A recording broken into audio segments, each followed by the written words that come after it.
গাজায় গণউচ্ছেদ পরিকল্পনার কঠোর বিরোধিতা জর্ডান পাকিস্তানের। শাসন কাঠামো ঢেলে সাজানো ও পুনর্বাসন ইস্যুতে বৈঠক। পশ্চিম তীরে ইসরায়েলের হামলা অব্যাহত। মিয়ানমারের সাংহাইয়ে প্রতিরোধ গোষ্ঠীর অতর্কিত হামলায় 50 জান্তা সেনা নিহত, আটক 15। দীর্ঘ 35 বছর পর থাইল্যান্ড সীমান্তের মডং শহর পুনরায় বিদ্রোহীদের দখলে। রাশিয়ার রিয়াজানে তেল শোধনাগারে ভয়াবহ ড্রোন হামলা। জবাবে ইউক্রেনের দক্ষিণাঞ্চলে রুশ হামলায় নিহত 4। জ্বালানি খাতে বড় রদবদলের ঘোষণা জেলেনস্কির।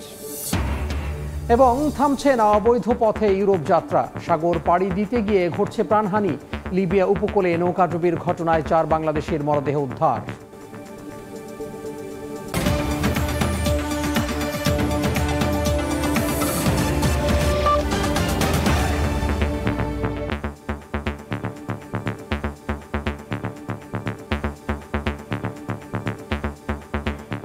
আন্তর্জাতিক সময়ের সঙ্গে আছি আমি তোহা খান তামিম। গাজার বাসিন্দাদের অন্য কোথাও স্থানান্তরের বিষয়ে অমত প্রকাশ করেছে জর্ডান ও পাকিস্তান। উপত্যকা থেকে ফিলিস্তিনিদের গণ উচ্ছেদের পরিকল্পনার বিরোধিতা করবেন বলে জানান জর্ডানের রাজা ও পাকিস্তানের প্রধানমন্ত্রী। এদিকে যুদ্ধবিধ্বস্ত গাজায় চলছে শিক্ষা ব্যবস্থা পুনঃস্থাপনের কাজ।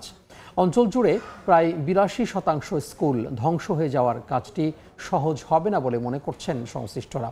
গাজার পাশাপাশি পশ্চিম তীরে এখনও অব্যাহত রয়েছে ইসরায়েলি আগ্রাসন। গাজা ও পশ্চিম তীরে অব্যাহত রয়েছে ইসরায়েলি আগ্রাসন। খান ইউনিসের দক্ষিণাংশ, গাজা সিটির উত্তরাঞ্চল এবং রাফা সীমান্ত জুড়ে দখলদারদের হামলায় নতুন করে ধ্বংস হয়েছে বহু স্থাপনা। স্যাটেলাইট চিত্র অনুযায়ী যুদ্ধবিরতির পরও 1 মাসে অন্তত 1,500 ভবন উড়িয়ে দিয়েছে ইসরায়েলি বাহিনী। পশ্চিম তীরে রামাল্লার কাছে অবৈধ বসতি স্থাপনকারীদের আক্রমণে কয়েকজন ফিলিস্তিনি নিখোঁজ হওয়ার ঘটনাও সামনে এসেছে।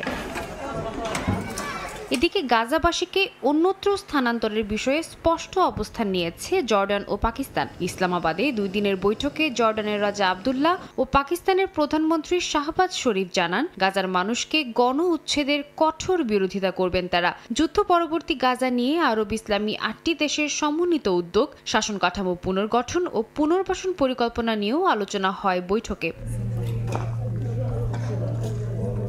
এই পরিস্থিতিতেই গাজাকে ধীরে ধীরে আগের রূপে ফিরিয়ে আনার প্রচেষ্টা শুরু হয়েছে। চলছে অঞ্চলটির শিক্ষা ব্যবস্থা পুনঃস্থাপনের কাজ। 2 বছরের ইসরায়েলি আগ্রাসনে ধ্বংস হয়ে গেছে গাজার প্রায় 82% স্কুল ভবন। এর মধ্যেও অস্থায়ীভাবে পাঠদান শুরুর ব্যবস্থা করেছে বিভিন্ন আন্তর্জাতিক সংস্থা।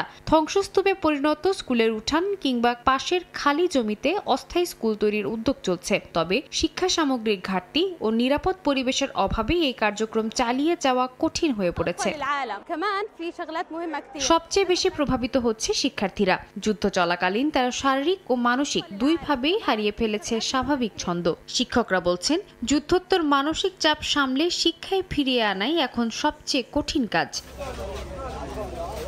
সাদিয়া তাসনিম, সময় সংবাদ। মিয়ানমারের সাংহাইয়ে বিদ্রোহী গোষ্ঠীর অতর্কিত হামলায় গত কয়েকদিনে 50 জান্তা সেনা নিহত হয়েছেন। আটক করা হয়েছে আরও 15 সেনা সদস্যকে। পরে অঞ্চলটিতে সামরিক বাহিনী বিমান হামলা চালালেও কোনো হতাহতের খবর পাওয়া যায়নি। তবে আতঙ্কে পালিয়েছেন 5,000-এর বেশি বাসিন্দা। এদিকে দীর্ঘ 35 বছর পর মিয়ানমার থাইল্যান্ড সীমান্তের কৌশলগত মডং শহর পুনরায় দখলে নিয়েছে বিদ্রোহীরা। এমন পরিস্থিতিতে মিয়ানমার ভিত্তিক আন্তর্জাতিক প্রতারণা চক্রের বিরুদ্ধে অভিযান শুরু করেছে যুক্তরাষ্ট্র। মিয়ানমারের সাগাইং অঞ্চলে গত কয়েকদিন ধরে বিদ্রোহী গোষ্ঠী পিপলস ডিফেন্স ফোর্স ও জান্তা সেনাদের মধ্যে ব্যাপক সংঘর্ষ চলছে। সংবাদ মাধ্যম ইরাবতী জানিয়েছে, দুপক্ষের সংঘর্ষে কান্তবালু ও খিউন সীমান্তে অর্ধশত সেনা ও সামরিক বাহিনী সমর্থিত মিলিশিয়া সদস্য নিহত হয়েছে। বেশ কয়েকজন আটক হয়েছে পিডিএফ এর হাতে। ঘটনাস্থল থেকে উদ্ধার করা হয়েছে বিপুল পরিমাণ আগ্নেয়াস্ত্র। অতর্কিত হামলায় সেনা নিহতের পর ওই এলাকায় আকাশপথে আক্রমণ চালায় সেনাবাহিনী। তবে হতাহতের কোনো খবর পাওয়া যায়নি। দুপক্ষের তীব্র সংঘাতের জেরে অন্তত 14টি গ্রামের 5,000-এর বেশি মানুষ ঘরবাড়ি ছেড়ে পালিয়েছেন। দেশটির দক্ষিণাঞ্চলে বেকায়দায় পড়েছে জান্তা বাহিনী। দীর্ঘ ৩৫ বছর পর মিয়ানমার থাইল্যান্ড সীমান্তবর্তী কৌশলগত মডং শহর পুনর্দখল করেছে কারেন ন্যাশনাল ইউনিয়ন KNU বিদ্রোহী এবং তাদের মিত্ররা। জান্তা বাহিনী ও বিদ্রোহীদের সংঘর্ষের পর সেনারা থাইল্যান্ডে পালিয়ে যায়। পাহাড়ি এই শহরটি সিংখন পাস সীমান্তে অবস্থিত। এর পাশে থাইল্যান্ডের প্রাচুয়াপ খিরিকান প্রদেশ। মডং একসময় KNUর মাইক জেলার সদর দপ্তর ছিল। 1990 সালে এটি জান্তার দখলে চলে যায়। এদিকে মিয়ানমার ভিত্তিক আন্তর্জাতিক প্রতারণা চক্রের বিরুদ্ধে অভিযান শুরু করেছে যুক্তরাষ্ট্র। মার্কিন বিচার বিভাগ জানিয়েছে এরই মধ্যে থাইল্যান্ডে গঠিত নতুন স্ক্যাম সেন্টার স্ট্রাইক ফোর্স মোতায়েন করেছে FBI। অভিযানের অংশ হিসেবে এরই মধ্যে কারেন্ট স্টেটের তাইচ্যাং স্ক্যাম কম্পাউন্ডের ওয়েবসাইট জব্দ করা হয়েছে। এছাড়া স্ক্যাম ব্যবসায় জড়িত থাকার অভিযোগে Democratic current benevolent army DKBA এবং এর কয়েকজন নেতার উপর নিষেধাজ্ঞা আরোপ করেছে যুক্তরাষ্ট্র। স্ট্রাইক ফোর্সের দাবি, চীনা অপরাধ চক্র পরিচালিত এসব কেন্দ্র থেকে প্রতি বছর মার্কিন নাগরিকদের কাছ থেকে প্রায় $10 বিলিয়ন হাতিয়ে নেওয়া হয়। ইয়াসিন মোহাম্মদ জিসান, সময় সংবাদ। রাশিয়ার রিয়াজান অঞ্চলের তেল শোধনাগারে ভয়াবহ ড্রোন হামলা চালিয়েছে ইউক্রেন। ইউক্রেনীয় বাহিনীর দাবি, এই হামলা মস্কোর ক্ষেপণাস্ত্র ও বোমা হামলার সক্ষমতা কমানোর পরিকল্পিত প্রচেষ্টার অংশ। জবাবে ইউক্রেনের দক্ষিণাঞ্চলে রুশ হামলায় 4 জন নিহত হয়েছেন। জুলাইয়ের পর থেকে ইউক্রেনের রেল ব্যবস্থায় রুশ হামলা 3 গুণ বেড়েছে।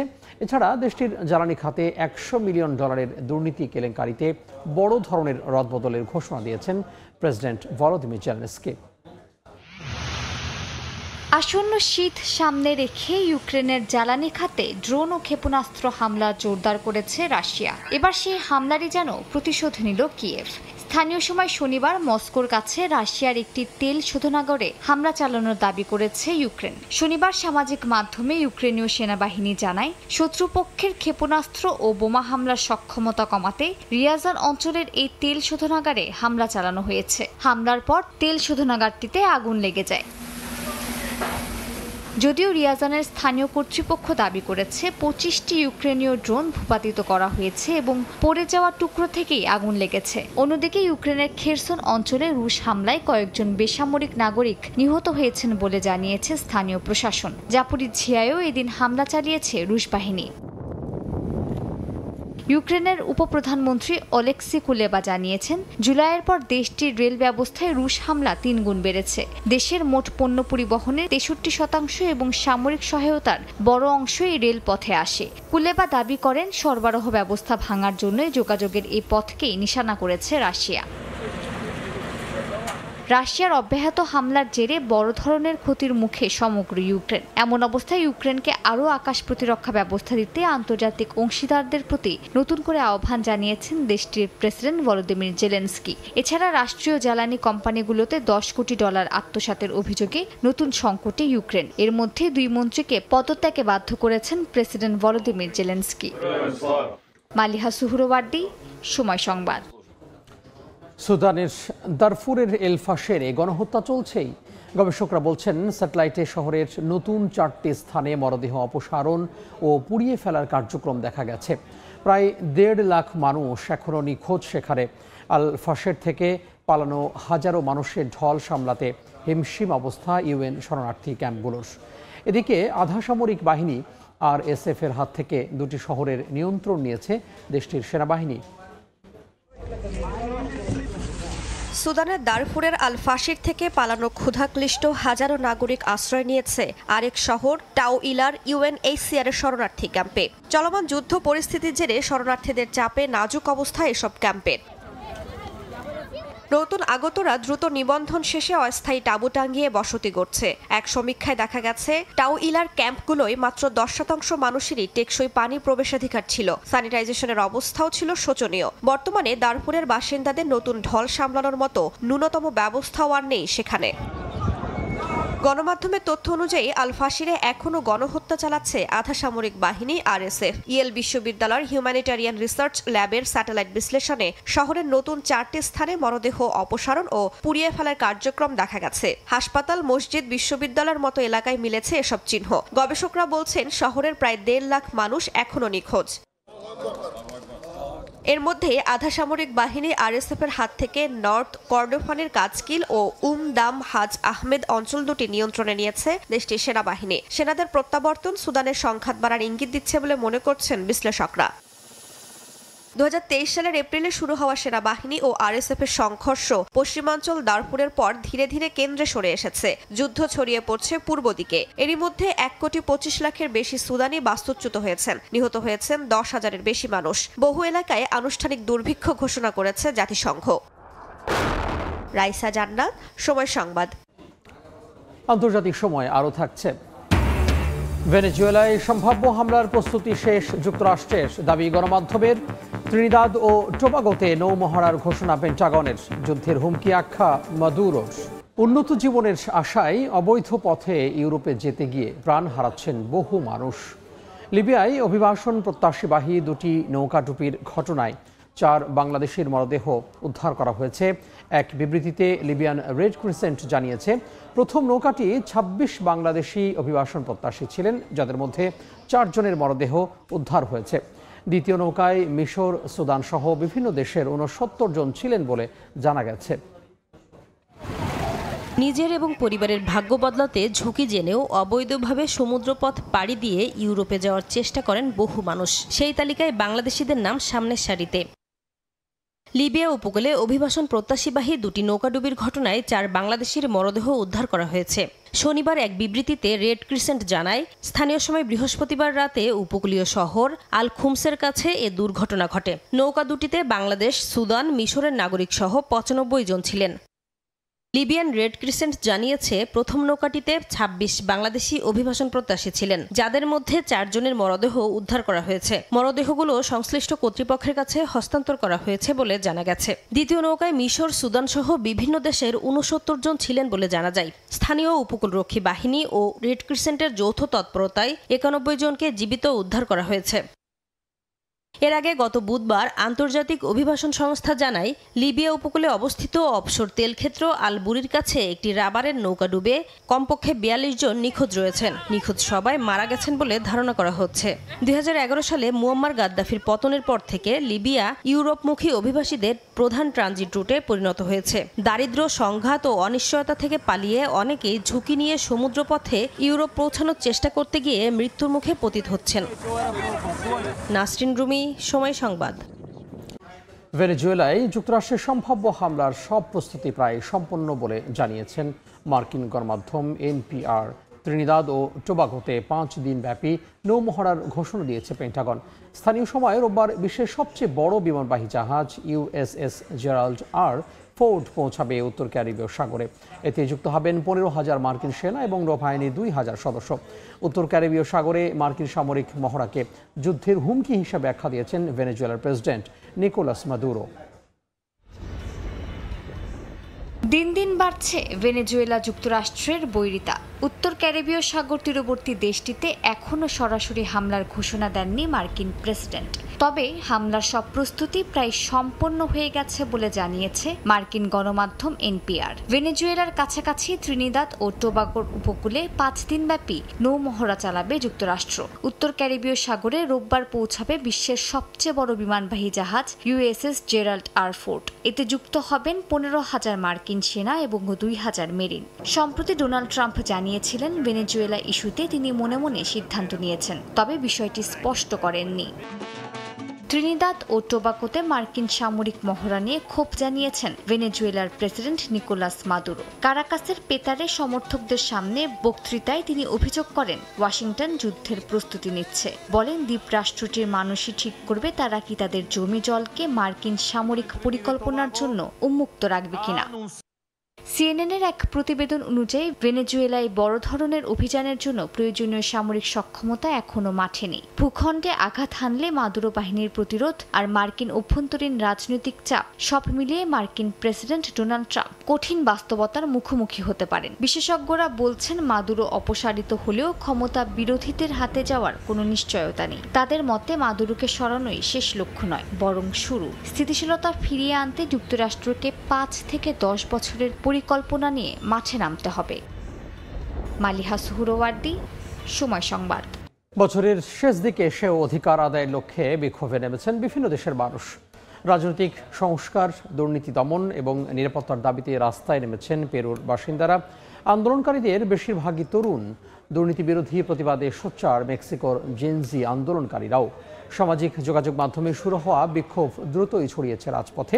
এদিকে ব্রাজিলের বেলেম শহরে COP30 চলাকালে আন্দোলনে নেমেছেন জলবায়ু কর্মীরা।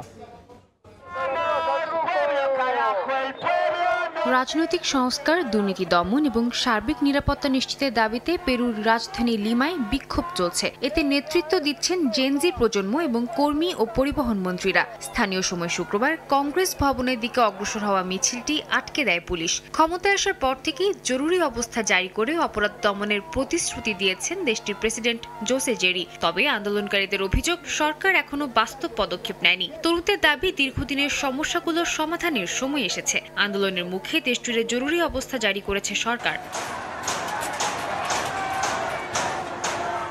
মেক্সিকোতে অনলাইন প্ল্যাটফর্মে শুরু হওয়া জেনজি আন্দোলন কয়েকদিনের ব্যবধানে 50টিরও বেশি শহরে ছড়িয়ে পড়েছে। সরকার বিরোধী ক্ষোভ ও ক্রমবর্ধমান নিরাপত্তাহীনতার প্রতিবাদে রাজধানীর অ্যাঞ্জেল অব ইন্ডিপেন্ডেন্স থেকে জোকালো পর্যন্ত বিক্ষোভ মিছিল করে আন্দোলনকারীরা। তবে সরকারের দাবি, এই আন্দোলন জনগণের ইচ্ছায় নয়, বরং বিভিন্ন রাজনৈতিক মহলের ইন্ধনে বড় আকার ধারণ করেছে। বিরোধী দলের ভূমিকা নিয়েও সন্দেহ জানায় প্রশাসন। এদিকে ব্রাজিলের বেলেমে COP30 চলাকালে জলবায়ুর পরিবর্তন ঠেকানো এবং আদিবাসীদের ভূমি সুরক্ষা নিশ্চিতের দাবিতে হাজারো মানুষ রাস্তায় নামেন। নারী, তরুণ, আদিবাসী সহ সব বয়স ও জাতিগোষ্ঠীর মানুষের অংশগ্রহণে বিক্ষোভ আরও বিস্তৃত রূপ নেয়। অভিযোগ ওঠে, তাদের ভবিষ্যৎ বিষয়ে হওয়া চুক্তিতে তাদের অংশগ্রহণ নিশ্চিত করা হচ্ছে না। আন্দোলনের মুখে সম্মেলন কেন্দ্রের আশেপাশে নিরাপত্তা ব্যবস্থা আরও জোরদার করে প্রশাসন। সাদিয়া তাসনিম, সময় সংবাদ। আন্তর্জাতিক সময় আরও থাকছে। ঘূর্ণিঝড় ক্লজিয়ার আঘাতে বিপর্যস্ত ইউরোপ। ইংল্যান্ড ও ওয়েলসে একদিনে 1 মাসের সমান বৃষ্টিপাত। যুক্তরাষ্ট্রের ক্যালিফোর্নিয়ার দিকে ধেয়ে আসে শক্তিশালী ঝড়। জলবায়ুর প্রভাব মোকাবিলায় বরাদ্দের অর্থ কোনো দয়া নয়, ক্ষতিগ্রস্ত দেশগুলোর অধিকার। এই অর্থ আদায়ের দাবি উঠেছে ব্রাজিলের বিশ্ব জলবায়ু সম্মেলনে। বিশেষজ্ঞরা বলছেন, উন্নত দেশগুলোর প্যারিস চুক্তির বাস্তবায়ন কিংবা প্রতিশ্রুত ক্ষতিপূরণ না দেওয়ায় এবারের সম্মেলন থেকে ইতিবাচক ফলাফল আসার সম্ভাবনা নেই। ব্রাজিলের বেলেমে আয়োজিত COP সম্মেলন থেকে বিস্তারিত জানাচ্ছেন রিপোর্টার প্রসূনাশিস।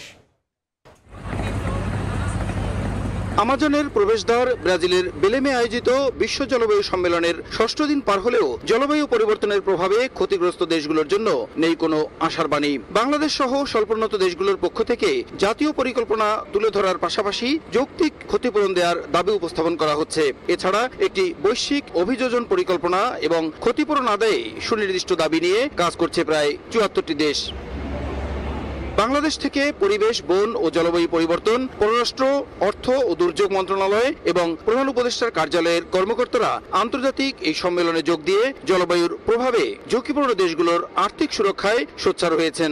যারা উন্নত বিশ্বের দেশগুলো আছে তাদের কাছে আমাদের ক্লেম করা যে আমরা লোনের বদলে আমরা গ্র্যান্ট চাই ক্লাইমেট চেঞ্জ ইস্যুতে। এই সেক্টরে আমরা লোন চাই না, কারণ লোন নিলে সেগুলা বোঝা টানতে হয় অনেক বছর ধরে।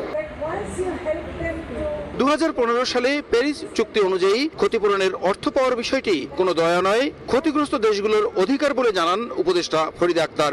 ওরা যে প্রতিশ্রুতি দিয়েছিল প্যারিস সম্মেলনের সময়, প্যারিস এগ্রিমেন্ট তারা লঙ্ঘন করছে এবং তারা ডিলেই প্রসেস ফলো করছে।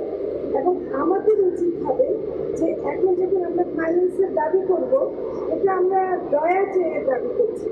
সরকারের পাশাপাশি সম্মেলনে যোগ দিয়েছে বেসরকারি প্রতিষ্ঠানের প্রতিনিধি ও বিশেষজ্ঞরা। তাদের মতে, উন্নত দেশগুলো ক্ষতিপূরণ দেওয়ার প্রতিশ্রুতি রক্ষা না করায় এবারের সম্মেলন থেকে ইতিবাচক ফল আসার সম্ভাবনা নেই। ক্ষতিপূরণের জন্য সবাই মিলে যে তহবিল গঠন করা এবং তার মাধ্যমে এই বিশ্বকে গড়ে তোলা, সেই জায়গাটা আসলে কেউ কমিটমেন্টগুলো ওইভাবে রাখছে না, এবং এই কারণে যে রেজাল্টের কথা বলি, সেই রেজাল্টগুলো আমরা দেখতে পাই না। এদিকে বড় বড় অবকাঠামো প্রকল্পের কারণে আমাজন রেইন ফরেস্ট ও ভূমি ধ্বংস হচ্ছে দাবি করে জলবায়ু সম্মেলনের 6ষ্ঠ দিনেও মানববন্ধন ও প্রতিবাদ কর্মসূচি পালন করে আদিবাসী সম্প্রদায়। জলবায়ু পরিবর্তনের প্রভাবে ক্ষতিগ্রস্ত দেশগুলোকে ক্ষতিপূরণ দেওয়ার ক্ষেত্রে উন্নত দেশগুলোর অনেকটা অনীহা থাকার কারণে গত COP সম্মেলনগুলোর মতো এবারের সম্মেলন থেকেও বাংলাদেশ সহ উন্নয়নশীল দেশগুলোকে খালি হাতে ফিরতে হতে পারে বলে আশঙ্কা করছেন বিশেষজ্ঞরা। সেক্ষেত্রে এই সম্মেলনের পর থেকেই জোর লবিং চালিয়ে যেতে হবে এসব ক্ষতিপূরণ আদায়ে সমস্ত দেশগুলোর যৌথ উদ্যোগ নিয়ে। ব্রাজিলের বেলেম থেকে প্রসূন আশিস, সময় সংবাদ। ঘূর্ণিঝড় ক্লডিয়ার আঘাতে বিপর্যস্ত হয়ে পড়েছে ইউরোপ। যুক্তরাজ্যের কিছু শহরে ঝড়ের প্রভাবে একদিনে 1 মাসে সমান বৃষ্টিপাত হয়েছে। দেখা দিয়েছে আকস্মিক বন্যাও। এতে ওয়েলস ও মনমাউথে মেজর ইনসিডেন্ট ঘোষণা করা হয়েছে। ঝড়ের আঘাতে পর্তুগালে মৃতের সংখ্যা বেড়ে দাঁড়িয়েছে 3 জনে। এদিকে যুক্তরাষ্ট্রের ক্যালিফোর্নিয়ার দিকেও ধেয়ে আসছে শক্তিশালী ঝড়। বাসিন্দাদের দ্রুত নিরাপদ আশ্রয়ে সরে যেতে বলা হয়েছে। একদিনের ঝড়েই 1 মাসের বৃষ্টিপাতের রেকর্ড ভেঙে গেছে যুক্তরাজ্যে। দেখা দিয়েছে আকস্মিক বন্যা। ইউরোপ জুড়ে তাণ্ডব চালানো ঘূর্ণিঝড় ক্লডিয়ার প্রভাবে বিপর্যস্ত হয়ে পড়েছে দেশটি। স্থানীয় সময় শনিবার বৃষ্টিপাতের তীব্রতা পর্যবেক্ষণ করে ইংল্যান্ড ও ওয়েলসের বিভিন্ন এলাকায় সিভিয়ার ফ্লাড ওয়ার্নিং জারি করা হয়। ওয়েলসের মনমাউথে রাত 1:30টায় মেজর ইনসিডেন্ট ঘোষণা করে জরুরি সেবা বিভাগ। বন্যায় ডুবে যায় রাস্তাঘাট, বেশ কিছু রুটে বন্ধ হয়ে যায় ট্রেন চলাচল। ক্লডিয়ার প্রভাবে বড় আকারের ক্ষয়ক্ষতি হয়েছে পর্তুগালেও। আলবুফেইরায় একটি ক্যাম্পিং এলাকায় টর্নেডো আঘাত হানায় ঘটেছে হতাহতের ঘটনা। আলগার্ভ, বেজা ও সেতুবাল এলাকায় দ্বিতীয় সর্বোচ্চ সতর্কতা অ্যাম্বার অ্যালার্ট জারি করেছে আবহাওয়া দফতর। এর আগে লিসবনের কাছে ফেরনাও এলাকায় বন্যায় ঘুমন্ত অবস্থাতেই এক দম্পতি মারা যান। এদিকে যুক্তরাষ্ট্রের সাউদার্ন ক্যালিফোর্নিয়াতেও দেখা দিয়েছে ঘূর্ণিঝড়ের আশঙ্কা। দেশটির আবহাওয়া দফতরের পূর্বাভাস বলছে দ্রুত গতিতে শহরটির দিকে এগিয়ে যাচ্ছে শক্তিশালী এক ঘূর্ণিঝড়। এর মধ্যেই জারি করা হয়েছে বন্যা সতর্কতা। দাবানল প্রবণ এলাকাগুলোতে ভূমিধস দেখা দিতে পারে বলেও শঙ্কা করা হচ্ছে। এতে বাসিন্দাদের নিরাপদ আশ্রয়ে সরে যাওয়ার নির্দেশ দেওয়া হয়েছে। সাদিয়া তাসনিম, সময় সংবাদ। তীব্র বায়ু দূষণের কবলে ভারতের দিল্লি ও পাকিস্তানের লাহোর, এই 2 মহানগরে শ্বাসকষ্ট, চোখ জ্বালাপোড়া আর অসুস্থতায় বিপর্যস্ত সাধারণ মানুষ। দিল্লিতে দূষণের তীব্রতায় শনিবার স্কুল বন্ধ রাখা হয়। অন্যদিকে লাহোরে হুমকিতে শ্রমজীবীদের জীবন জীবিকা। দিল্লি ও লাহোর 2 শহরই জানাচ্ছে একই বার্তা। দূষণ এখন সীমান্ত মানে না। শ্বাসকষ্ট, রোগব্যাধি আর জীবিকার লড়াইয়ে বিপর্যস্ত কোটি মানুষ। 2 দেশের শহরে দূষণ এখন এক অভিন্ন সংকট। ভারতের রাজধানী নয়াদিল্লিতে রাষ্ট্রপতি ভবন, ইন্ডিয়া গেট সবই ঢাকা ঘন ধোঁয়াশায়। সকালে হাঁটা, দৌড়ানো বা অফিসে যাওয়াই কঠিন হয়ে পড়েছে। শনিবার নয়াদিল্লির বায়ুমান রেকর্ড করা হয়েছে 388, যা গুরুতর পর্যায়ে চলে গেছে। দূষণের তীব্রতার কারণে নির্মাণ কাজে কড়াকড়ি আরোপের পাশাপাশি সীমিত পরিসরে চলছে কলকারখানার কার্যক্রম। দূষণের মাত্রা খুবই বেশি। এ কারণে বাচ্চারাও কষ্ট পাচ্ছে, আর বয়স্কদের জন্য তো আরো কঠিন। এমনকি আমার বয়সী মানুষও সমস্যায় ভুগছে। দূষণ এখন সত্যি ভয়াবহ পর্যায়ে পৌঁছে গেছে। এদিকে পাকিস্তানের লাহোরেও একই চিত্র। দ্বিতীয় বৃহত্তম শহর তীব্র দূষণে আক্রান্ত। এদিন শহরের বায়ুমান ছিল 344, যা বিপজ্জনক হিসেবে বিবেচনা করা হয়। যানবাহন, ধুলা আর কৃষি জমিতে আগুন, সব মিলিয়ে শহর জুড়ে ভয়াবহ ধোঁয়াশা। এ অবস্থায় সবচেয়ে বেশি ভুগছেন খোলা আকাশের নিচে কাজ করা শ্রমজীবী মানুষ। সকাল 7টায় পাইকারি বাজারে যাই, ধোঁয়াশায় গলা বসে যায়, কাশি হয়, চোখে জ্বালা করে। 2-3 বার অসুস্থ হয়ে বাড়িতে বসে থাকতে হয়েছে। কিন্তু বের না হলে পেট চলবে কিভাবে? শীত নামলেই কুয়াশা আর ধোঁয়ায় আচ্ছন্ন হয়ে যায় পাঞ্জাব ও লাহোর। সরকারের এন্টি স্মোক গান সাময়িক স্বস্তি দিলেও দীর্ঘমেয়াদী সমাধান নেই। দূষণের এই ধাক্কা ঠেকাতে হিমশিম খাচ্ছে সাধারণ মানুষ। শিউলি রোজা, সময় সংবাদ। সৌদি আরবের কাছে F-35 যুদ্ধবিমান বিক্রির প্রস্তাবনা বিবেচনা করেছেন মার্কিন প্রেসিডেন্ট ডোনাল্ড ট্রাম্প। এয়ারফোর্স 1-এ সাংবাদিকদের সঙ্গে সাক্ষাৎকারে কথা জানান তিনি। বলেন, লকহিড মার্টিনের তৈরি এই অত্যাধুনিক যুদ্ধবিমান কেনার ব্যাপারে আগ্রহ প্রকাশ করেছে রিয়াদ। আগামী সপ্তাহে হোয়াইট হাউসে সৌদি ক্রাউন প্রিন্স মোহাম্মদ বিন সালমানের সঙ্গে বৈঠকের আগেই সম্ভাব্য এই অস্ত্র চুক্তির আলোচনার সামনে এলো। আসন্ন বৈঠকে অর্থনৈতিক ও প্রতিরক্ষা চুক্তি সই হওয়ার সম্ভাবনা রয়েছে বলেও জানান মার্কিন প্রেসিডেন্ট। তিনি আবারও আশা প্রকাশ করে বলেন, সৌদি শীঘ্রই আব্রাহাম অ্যাকর্ডসে যুক্ত হবে, যদিও ফিলিস্তিনি রাষ্ট্র গঠনের রোডম্যাপ ছাড়া এমন পদক্ষেপে আগ্রহী নয় রিয়াদ।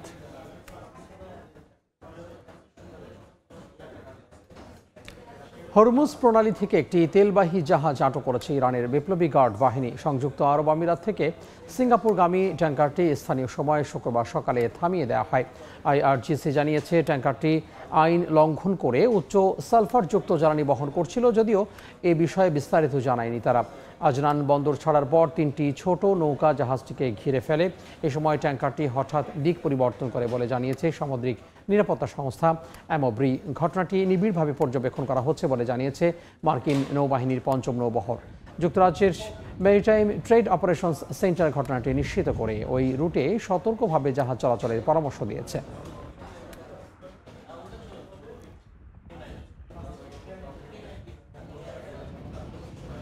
পাকিস্তানের সাবেক প্রধানমন্ত্রী ইমরান খানকে শান্তির জন্য বড় হুমকি হিসেবে উল্লেখ করেছিলেন কুখ্যাত যৌন নিপীড়নকারী জেফ্রি অ্যাপস্টেইন।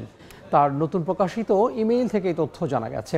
ইমেইলে অ্যাপস্টেইন ইমরানকে পুতিন, এরদোয়ান ও খামেনির সঙ্গে তুলনা করেন। তিনি ইমরান খানের রাজনৈতিক প্রভাব, পারমাণবিক ইস্যু নিয়ে মনোভাব এবং ব্যক্তিগত জীবন নিয়ে মন্তব্য করেন। অভিযোগ করেন তার ইসলামপন্থী চরিত্র ও সত্য বলার অক্ষমতা নিয়ে। এদিকে সামাজিক যোগাযোগ মাধ্যমে অ্যাপস্টেইনের বান্ধবী গিজলেইন ম্যাক্সওয়েলের সঙ্গে ইমরান খানের 1990 সালে তোলা একটি ছবিও ভাইরাল হয়েছে বলে জানিয়েছে পাকিস্তানি গণমাধ্যম ডন।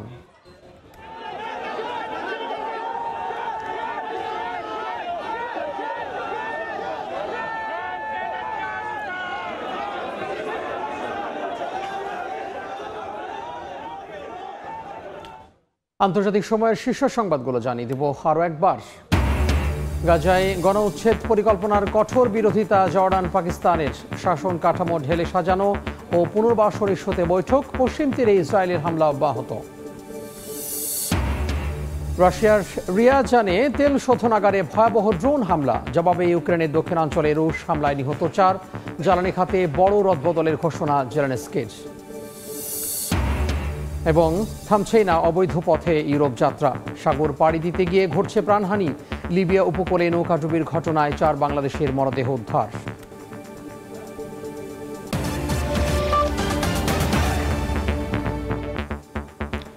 এই ছিল আন্তর্জাতিক সময়ে। এরপর বিকেল 5টার সময় সংবাদ নিয়ে সঙ্গে থাকবেন সহকর্মী রোজা চৌধুরী। ধন্যবাদ তামিম। বিকেল 5টার সময় সংবাদ নিয়ে আসছি কিছুক্ষণ পর, সঙ্গে থাকুন সময়ের।